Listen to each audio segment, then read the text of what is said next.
Ibig nila siyang itulak sa bangin. Ngunit nagdaan siya sa gitna nila.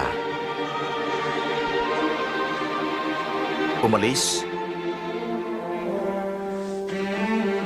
at nagtungo sa Capernaum sa Galilea. Ang pananakop ng Roma ay makikita sa lahat ng lugar. Ang mga tao ay naghahangad na dumating na ang Mesyas upang sila ay makalaya sa kalupitan ng mga Romano.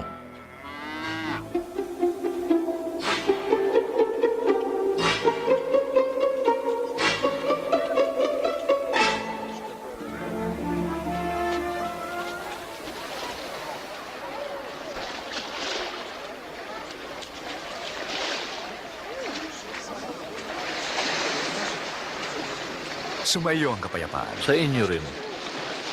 Pwede bang sumakay, Simon? Bakit hindi? Aalis na ba siya?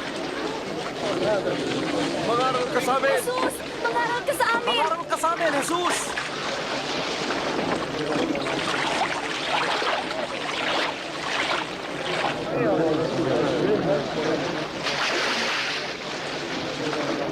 Minsan, may mga pumasok sa templo para manalangin. Ang isa'y Pariseo, ang isa'y Publikano. Ang Pariseo ay tumayo at nagsabi, "Nagpapasalamat ako, O Diyos, na ako ay di tulad ng iba na masama at mapangalunya. Nagpapasalamat ako at di ako tulad ng maniningil ng buwis na yon. Nag-aayuno ako 2 beses isang linggo at nagbibigay ako ng aking ikapu. Ngunit ang publikano ay nakatayo sa malayo at di man lang makatingin sa langit. Dinadago ka ng dibdib at ang sabi, Diyos, mahabag ka sa akin na makasalanan." Sinasabi ko sa inyo, ang publikano, hindi ang Pariseo, ang umuwing kinalulugdan ng Diyos.